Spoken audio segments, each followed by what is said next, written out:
नमस्कार. जय श्री कृष्ण. ओम गुरुवे नमः. श्री सीताराम चंद्राभ्यां नमः. ओम हम हनुमते नमः. वाल्मीकि ऋषि महाराज की जय.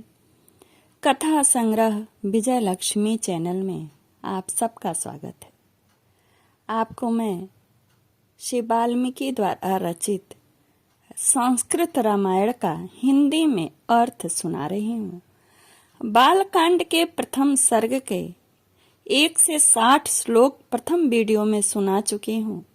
दूसरा वीडियो ये बना रही हूँ जिसमें 61 से शुरू होकर प्रथम सर्ग पूर्ण होने तक अर्थ सुनाऊंगी और पूर्ण होने पर प्रथम सर्ग सुनने से क्या प्राप्ति होती है यह भी बताऊंगी. आखिरी तक सुनिएगा और कमेंट्स लाइक करिए. ठीक है, आइए सुनिए. 61वां श्लोक का अर्थ सुनिए. उसके बाद वानर राज सुग्रीव ने स्नेहवश वाली के साथ वैर होने की सारी बातें राम से दुखी होकर बतलाई. उस समय राम ने वाली को मारने की प्रतिज्ञा की. तब वानर सुग्रीव ने वहां वाली के बल का वर्णन किया, क्योंकि सुग्रीव को राम के बल के विषय में बार बार शंका बनी रहती थी. राम की प्रतीति के लिए उन्होंने दुंदुभि दैत्य का महान पर्वत के समान विशाल शरीर दिखलाया. महाबली महाबाहु श्री राम ने तनिक मुस्कुराकर उस अस्थि समूह को देखा और पैर के अंगूठे से उसे 10 योजन दूर फेंक दिया. फिर एक ही महान बाण से उन्होंने अपना विश्वास दिलाते हुए 7 ताल वृक्षों को और पर्वत तथा रसातल को बींध डाला. तदंतर राम की इस कार्य से महाकपि सुग्रीव मन ही मन प्रसन्न हुए और उन्हें राम पर विश्वास हो गया. फिर वे उनके साथ किष्किंधा गुहा में गए. वहां पर सुवर्ण के समान पिंगल वर्ण वाले वीरवर सुग्रीव ने गर्जना की.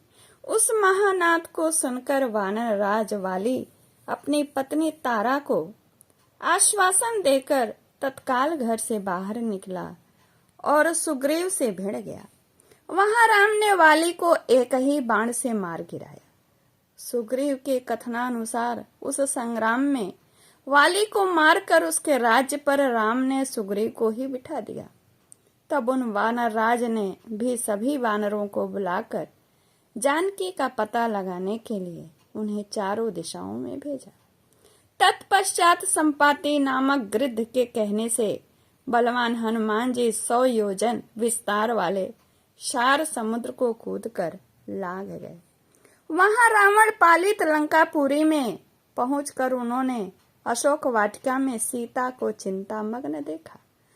तब उन विदेह नंदिनी को अपनी पहचान देकर राम का संदेश सुनाया और उन्हें सांत्वना देकर उन्होंने वाटिका का द्वार तोड़ डाला.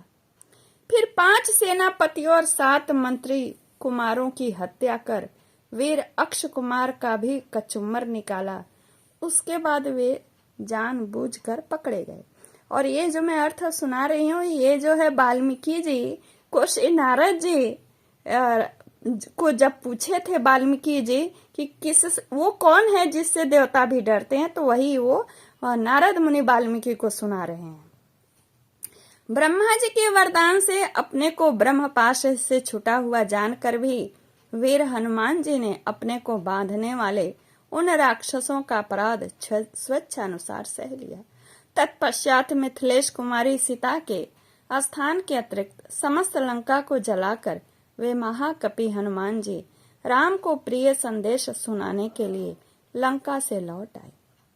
अपरिमित बुद्धिशाली हनुमान जी ने वहां जा महात्मा राम की प्रतीक्षा करके यूं सत्य निवेदन किया, मैंने सीता जी का दर्शन किया है.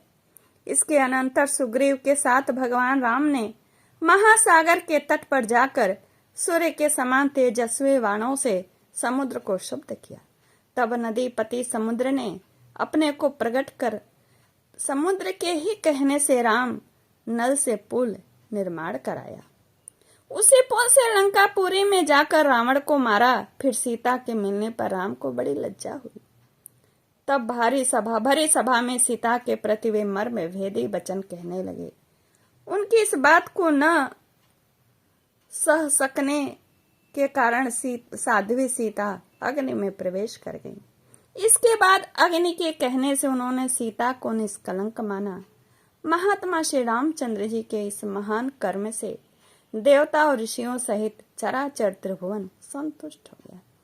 फिर सभी देवताओं से पूजित होकर राम बहुत ही प्रसन्न हुए और राक्षस राज विभीषण को लंका के राज्य पर अभिषिक्त करके कृतार्थ हो गए। उस समय निश्चित होने के कारण उनके आनंद का ठिकाना न रहा। यह सब हो जाने पर राम देवताओं से वर पाकर और मरे हुए वानरों को जीवन दिलाकर अपने सभी साथियों के साथ पुष्पक विमान पर चढ़कर अयोध्या के लिए प्रस्थित हुए। भारद्वाज मुनि के आश्रम पर पहुंचकर सबको आराम देने वाले सत्य पराक्रमी राम ने भरत के पास हनुमान को भेजा। फिर सुग्रीव के साथ कथा वार्ता कहते हुए पुष्पकारूढ़ हो वे नंदी ग्राम को गए। निष्पाप श्री रामचंद्र जी नंदी ग्राम में अपनी जटा कटाकर भाइयों के साथ सीता को पाने के अनंतर पुनः अपना राज्य प्राप्त किया। अब राम के राज्य में लोग प्रसन्न, सुखी, संतुष्ट, पुष्ट, धार्मिक तथा रोग व्याधि से मुक्त रहेंगे। उन्हें दुर्भिक्ष का भय न होगा। कोई कहीं भी अपने पुत्र की मृत्यु नहीं देखेंगे। स्त्रियां विधवा नहीं होंगी, सदा ही पतिव्रता होंगी। आग लगने का किंचित भी भय न होगा। कोई प्राणी जल में नहीं डूबेंगे। वात और जर का भय थोड़ा भी नहीं रहेगा। क्षुधा तथा चोरी का डर भी जाता रहेगा। सभी नगर और राष्ट्र धन धान्य संपन्न होंगे। सतयुग की भांति सब लोग सदा प्रसन्न रहेंगे। महायशस्वी राम बहुत से सुवर्णों की दक्षिणा वाले 100 अश्वमेध यज्ञ करेंगे। उनमें विधि पूर्वक विद्वानों को 10,000 करोड़ 1 खरब यानी गौर ब्राह्मणों को अपरिमित धन देंगे तथा 100 गुने राजवंशों की स्थापना करेंगे। संसार में चारों वर्णों को वे अपने अपने धर्म में नियुक्त रखेंगे। फिर 11,000 वर्षों तक राज्य करने के अनंतर श्री रामचंद्र जी अपने परम धाम को पधारेंगे।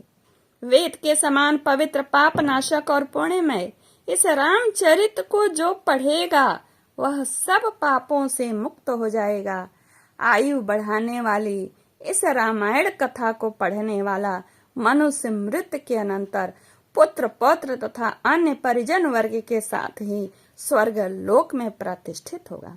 इसे ब्राह्मण पढ़े तो विद्वान हो, क्षत्रिय पढ़ता हो तो पृथ्वी का राज्य प्राप्त करे, वैश्य को व्यापार में लाभ हो और शूद्र भी प्रतिष्ठा प्राप्त करे। इस प्रकार श्री वाल्मीकि निर्मित आर्ष रामायण आदि काव्य के बाल कांड में पहला सर्ग यहीं पूर्ण होता है। आप सबको मेरा नमस्कार, जय श्री कृष्णा। अब कल मैं बाल कांड का दूसरा सर्ग हिंदी में अर्थ संस्कृत, चूंकि वाल्मीकि रामायण संस्कृत में लिखी गई है तो हिंदी अर्थ में आपको सुनाऊंगी। आप लोग पूरा सुनिए और लाइक कमेंट्स भी करिए, क्योंकि मेरे वीडियो पे लाइक और कमेंट्स नहीं आते हैं। धन्यवाद, नमस्कार, जय श्री कृष्णा।